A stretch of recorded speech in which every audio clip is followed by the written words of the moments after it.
Welcome back, GRD132, Typography 1, to our kerning, tracking, leading, and more tracking series. And this is part 4. Hopefully this will be the last of this little series that I'm working on. And what we're going to do here is take a look at a logo, a real logo, not one that I'm just making up here or playing around with. And I'm going to import it because I scanned it off of something. I took a picture off of some newsletter that I get in the mail from our township. And I'm going to go over here to View, Show Layers panel. And I'm going to actually make a new page. So I'm going to click here and make a new page, and that way I have a blank page to work on. I can always go back here if I need to, but I'm going to go to page 2, and I have this blank page that I'm working on. So I'm going to place in a logo. So there's different ways you can put in raster artwork, JPEGs, things like that. You can copy, paste, and put them in, but I'm going to place it in. So I'm going to go to File, Import, and it says Place Image. And I think I have it in my downloads, and there it is. And this is a funeral home near me, I believe. And I'm going to bring it in. And when it comes in, it's probably the size of your page. So I'm going to scale it down. And if you drag on the corner, it should stay in proportion. Now, I brought this in because it kind of stuck out at me. Because I guess I was thinking, I saw that this had the tracking extended.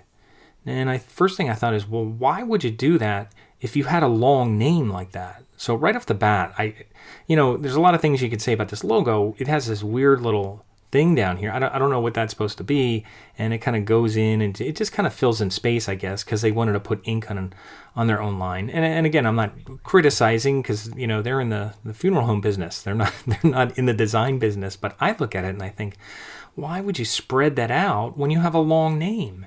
Because it just makes it wider. Why would you want to make it any wider? So let's fix this a little bit and kind of show what not to do. So I'm going to take my text tool and I'll type this, and hopefully I could type it correctly.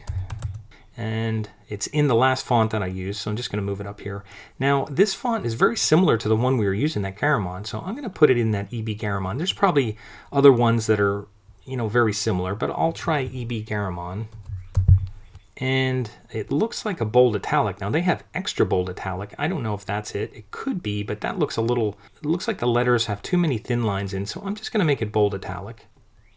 And that looks okay. And you can see it's not very easy to read with the tracking spread out on here. Now I'm just going to go and put it at 0 and put it together. And now that's a little bit better. It's a little easier to read. To be honest, if I was going to use this logo, I would not put this in bold italic. Do you know why? Go ahead. Say it. You wouldn't want to make a name that's harder to pronounce, harder to read. You know what I'm saying? Italic, it makes it a little harder to read, especially if it's not a word that's very recognizable. Now, if you're familiar with the word Heitzelman, it might be recognizable. But if you're not, it may be hard to read in italic. You may want to just keep it cleaner and just take it out of italic and just leave it bold. And it might look nicer just like that. It might be easier to read. The characters themselves may be easier to read. So I could do this, and I'm going to go down here and do auto scale font and make this thing just a little bit bigger. And I'm going to leave it in a regular font. And then I'm going to copy this. And I'm going to keep it in the same font because it looks like they used the bold italic up here, and then they used just a caps version of the same font. I'm going to do the opposite and see how this looks. And I'm going to take this out of bold because it's going to be the secondary, and maybe I'll just put it in like a medium italic down here.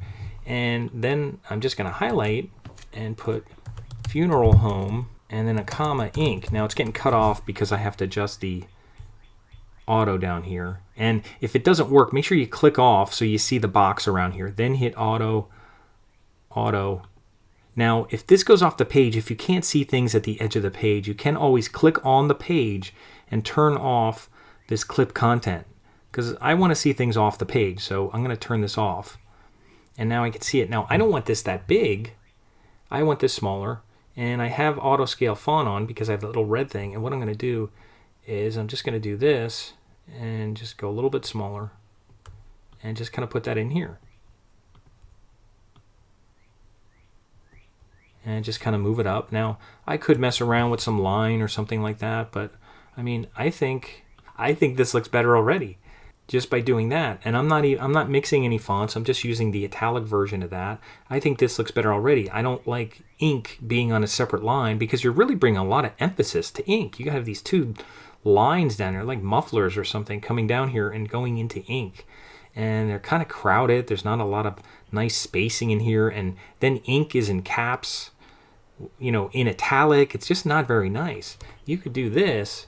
And I mean, you could spread this out a little, but I think that looks okay. It's 46 right now. Let me put it in like 42. And it went into 11. Let me keep my cursor up here and try 42 again. And that looks okay. And I'll even go back and put on auto and auto. And already, if I just center this in the middle here, that looks okay. That looks clean. You could probably put some kind of line on either side if they want to go with the line or something. You don't have to, but already I find this to be a cleaner looking logo already than spreading out the tracking on a harder to read font. Italic is harder to read. You don't read body copy in italic. You only read little bits of words that are meant to stand out because they're different. So putting a long name in italic makes it harder to read, especially bold. There's a lot of curly lines and things like that. This is a little cleaner and reads easier.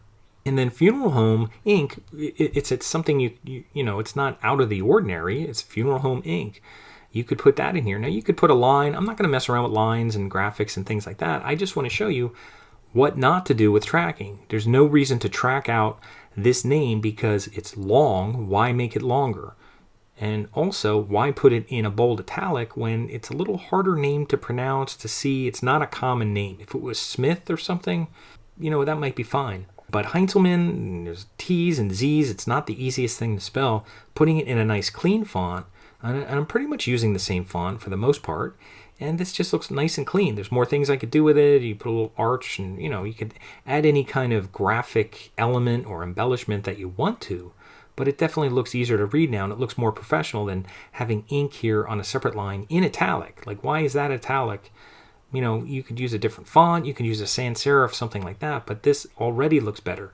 I could do a version that I have a sans serif font here, just like I was doing with the second Moravian version, but this already looks better. So that's all I wanted to do here with my Heinzelman version, and it's part of my Moravian logos here. So if I have this set up as an exercise for you to do, what I'll do is after you kind of mess around with this, I might just have you mess around with it, or you might just want to follow along, or you may just want to watch.